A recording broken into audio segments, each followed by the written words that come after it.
Baik, kita masuk pada materi pertama, yaitu aksi obat pada reseptor terhubung dengan protein G pada reseptor adrenergik dan reseptor angiotensin. Pengertian reseptor. Reseptor adalah suatu makromolekul seluler yang secara spesifik dan langsung berikatan dengan ligan. Contohnya obat, hormon, dan neurotransmitter untuk memicu signaling kimia antara dalam sel dan menimbulkan efek. Selanjutnya kita masuk pada pengertian protein G. Protein G adalah protein heterotrimerik yang mengandung subunit alfa, beta, dan gamma yang memiliki fungsi melalui siklus disosiasi subunit alfa dan beta gamma yang ditumpangkan oleh pertukaran nukleotida guanin yang dimediasi GPCR pada subunit alfa. Selanjutnya yaitu reseptor terhubung dengan protein G. Reseptor terhubung dengan protein G adalah sekelompok reseptor yang berinteraksi dengan protein G, yaitu guanin nukleotida dan binding protein di dalam sel. Protein G berfungsi sebagai perantara atau mediator sinyal yang dihasilkan oleh pengikatan hormon, neurotransmitter atau molekul sinyal lainnya pada reseptor ini. GPCR terlibat dalam berbagai fungsi sel seperti penglihatan, penciuman, dan transmisi sinyal saraf. Selanjutnya kita masuk pada reseptor angiotensin. Angiotensin adalah hormon peptida yang berasal dari protein angiotensinogen. Angiotensinogen diubah menjadi angiotensin 1 dengan katalis renin. Selanjutnya, angiotensin 1 akan diubah menjadi angiotensin 2 dengan katalisasi oleh enzim ACE. Angiotensin 2 adalah suatu vasokonstriktor protein dan pemacu sekresi aldosteron. Aldosteron sendiri menyebabkan peningkatan volume darah sehingga meningkatkan resistensi vaskular. Selanjutnya yaitu struktur dan fungsi reseptor terhubung dengan protein G. Reseptor terhubung dengan protein G atau GPCR merupakan keluarga reseptor sel yang paling luas dan penting dalam fisiologi tubuh manusia. GPCR berperan penting dalam berbagai proses fisiologis seperti penglihatan, penciuman, transmisi saraf, sekresi hormon, kontraksi otot polos, dan lain-lain. Aktivasi GPCR oleh ligan akan memicu serangkaian transduksi sinyal intraseluler yang melibatkan protein G, sekon messenger, dan sistem efektor, sehingga menghasilkan respons biologis yang spesifik pada sel target. Selanjutnya, obat-obat yang bekerja pada reseptor terhubung dengan protein G. Yang pertama ada angiotensin, reseptor adrenergik. Obat-obat seperti propanolol dan metoprolol bekerja sebagai antagonis reseptor adrenergik tipe beta yang terhubung dengan protein G. Hal ini dapat membantu menurunkan tekanan darah dan detak jantung pada kondisi hipertensi. Yang kedua yaitu agonis reseptor opioid. Morfin dan opioid lainnya bekerja sebagai agonis pada reseptor opioid yang terhubung dengan protein G. Hal ini dapat membantu mengurangi rasa sakit dan memberikan efek sedatif. Yang ketiga yaitu antagonis reseptor histamin. Obat-obat antihistamin seperti loratadin dan cetirizine bekerja dengan menghambat reseptor tipe histamin tipe 1 yang terhubung dengan protein G. Hal ini dapat membantu mengurangi gejala alergi. Selanjutnya, mekanisme aksi obat pada reseptor terhubung dengan protein G. Yang pertama, ikatan obat ke reseptor. Obat-obat yang bekerja pada reseptor terhubung dengan protein G atau GPCR pertama-tama akan berikatan dengan bagian ekstraseluler dari reseptor tersebut. Ikatan ini akan menyebabkan perubahan konformasi pada struktur reseptor sehingga mengaktifkan mekanisme pensinyalan dalam sel. Yang kedua, aktivasi protein G. Setelah reseptor teraktivasi, protein G yang berikatan dengan reseptor akan teraktivasi juga. Protein G akan membelah molekul GTP menjadi GDP dan fosfat yang menghasilkan energi untuk mengaktifkan berbagai jalur pensinyalan dalam sel. Yang ketiga yaitu aktivasi efektor seluler. Protein G yang teraktivasi akan mengaktifkan efektor seluler seperti enzim adenylyl siklase atau fosfolipase C. Efektor ini selanjutnya akan memproduksi sekon messenger seperti CAMP atau inositol trisfosfat yang akan memicu berbagai respons seluler yang sesuai dengan aksi obat. Selanjutnya, obat-obat yang bekerja pada reseptor angiotensin. Yang pertama, angiotensin receptor blocker atau ARB adalah kelas obat yang bekerja dengan menghambat reseptor angiotensin 2 tipe 1 sehingga menghambat efek vasokonstriksi dan retensi natrium dan air oleh sistem renin-angiotensin aldosteron. Contohnya ARB adalah losartan, valsartan, dan candesartan. Yang kedua yaitu angiotensin converting enzyme atau ACE inhibitor.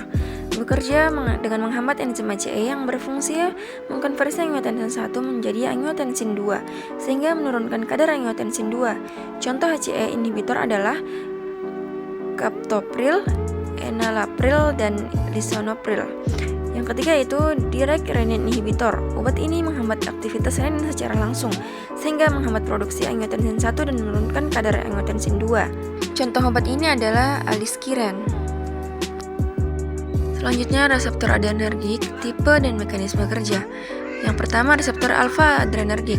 Reseptor alfa adrenergik terbagi menjadi subtipe alfa 1 dan alfa 2. Reseptor alfa 1 terutama ditemukan di otot polos pembuluh darah dan memediasi vasokonstriksi, sedangkan reseptor alfa 2 terlibat dalam modulasi pelepasan norepinefrin dan terminal saraf simpatik.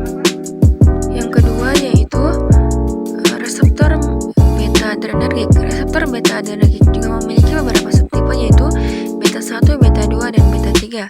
Reseptor beta 1 ditemukan terutama di jantung dan mengatur kontraktilitas jantung, sementara reseptor beta 2 berperan dalam relaksasi otot polos, bronkus, dan vasodilasi pembuluh darah. Yang ketiga yaitu mekanisme kerja. Reseptor adrenergik adalah reseptor terhubung dengan protein G. Aktivasi reseptor akan memicu serangkaian peristiwa transduksi sinyal seperti peningkatan kadar GAMP, aktivasi protein kinase, dan modulasi saluran ion yang akhirnya menghasilkan respon fisiologis yang khas untuk masing-masing subtipe reseptor. Selanjutnya yaitu aksi obat pada reseptor adrenergik. Obat-obat yang bekerja pada reseptor adrenergik memiliki berbagai mekanisme aksi yang kompleks.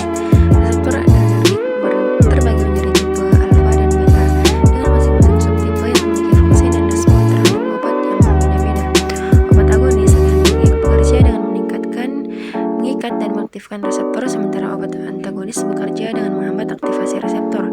Aktivasi reseptor alfa adrenergik dapat menyebabkan vasokonstriksi pembuluh darah, peningkatan tekanan darah, dan stimulasi organ-organ yang diinervasi oleh saraf simpatik seperti pupil mata dan uterus. Sementara itu, aktivasi reseptor beta adrenergik dapat menyebabkan vasodilatasi, peningkatan denyut jantung, dan relaksasi otot polos. Reseptor angiotensin terdiri dari dua subtipe utama yaitu AT1 dan AT2. Obat-obat yang mempengaruhi sistem renin-angiotensin aldosteron umumnya bekerja dengan cara menghambat atau memblokir reseptor AT1. Penghambatan AT1 akan mengurangi efek vasokonstriksi, retensi natrium dan air, serta sekresi aldosteron yang diperantarai oleh angiotensin 2. Contoh obat yang bekerja pada reseptor angiotensin meliputi angiotensin converting enzyme atau ACE inhibitor dan angiotensin 2 reseptor blocker atau ARB. ACE inhibitor mencegah konversi angiotensin 1 menjadi angiotensin 2, sedangkan ARB secara langsung menghambat ikatan angiotensin 2 pada reseptor AT1. Kedua jenis obat ini memiliki efek farmakologis yang serupa, yaitu menurunkan tekanan darah dan memperbaiki fungsi jantung.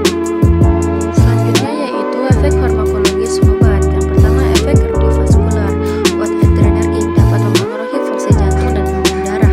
Agonis reseptor alfa dan beta dapat meningkatkan denyut jantung, kontraktilitas, dan curah jantung. Antagonis reseptor alfa dapat menurunkan tekanan darah dengan memblokir vasokonstriksi, sedangkan antagonis reseptor beta dapat menurunkan denyut jantung. Yang kedua yaitu efek adrenergik pernapasan. Adrenergik dapat mempengaruhi pernapasan dengan melebarkan saluran pernapasan. Agonis reseptor beta 2 dapat merelaksasi otot polos, bronkus, dan mencegah bronkospasme sehingga memudahkan pernapasan pada pasien asma atau penyakit paru obstruktif kronis. Yang ketiga yaitu efek pada sistem saraf pusat. Beberapa obat adrenergik dapat mempengaruhi sistem saraf pusat. Agonis reseptor alfa 2 dapat memberikan efek sedatif dan analgesik, sedangkan antagonis reseptor alfa 2 dapat meningkatkan kewaspadaan dan mengurangi efek sedatif. Selanjutnya, Efek farmakologis obat angiotensin. Yang pertama, regulasi tekanan darah. Obat-obatan angiotensin seperti ACE, inhibitor, dan ARB memiliki efek farmakologis utama dalam mengatur tekanan darah dengan menghambat sistem renin angiotensin aldosteron. Dengan mengurangi produksi atau aktivitas angiotensin 2, obat-obatan ini dapat menurunkan resistensi pembuluh darah dan tekanan darah secara efektif. Yang kedua yaitu perlindungan organ. Selain efek antihipertensi, obat angiotensin juga memiliki efek pelindung pada organ-organ vital seperti jantung, ginjal, dan otak. Mekanisme ini melibatkan pengurangan stres oksidatif, inflamasi, dan remodeling jaringan yang dapat mencegah komplikasi penyakit kardiovaskular dan ginjal. Yang ketiga yaitu peran pada gagal jantung. Obat angiotensin terbukti efektif dalam mengurangi gejala dan memperbaiki prognosis pada pasien dan gagal jantung. Dengan menghambat aktivitas sistem renin angiotensin aldosteron, obat ini dapat mengurangi beban jantung, meningkatkan fungsi ventrikel, dan memperlambat progresivitas penyakit. Selanjutnya, aplikasi klinis obat adrenergik dan angiotensin. Yang pertama, obat adrenergik. Obat-obatan adrenergik memiliki banyak aplikasi klinis penting seperti mengobati hipertensi, serangan jantung, dan asma. Agonis adrenergik dapat meningkatkan tekanan darah dengan memicu vasokonstriksi, sementara antagonis dapat menurunkan tekanan darah dan meredakan gejala asma. Yang kedua yaitu obat angiotensin. Obat-obatan yang mempengaruhi sistem renin angiotensin seperti penghambat ACE dan antagonis reseptor angiotensin sangat berguna untuk mengobati hipertensi, gagal jantung, dan penyakit ginjal. Obat-obat ini dapat menurunkan tekanan darah dengan menghambat produksi atau aksi angiotensin 2. Selanjutnya yaitu aplikasi klinis. Obat-obat adrenergik dan angiotensin digunakan secara luas untuk mengobati berbagai kondisi kardiovaskular dan pernapasan. Pemilihan obat yang tepat dan pengaturan dosis yang cermat sangat penting untuk mencapai hasil yang optimal dan meminimalkan efek samping yang tidak diinginkan.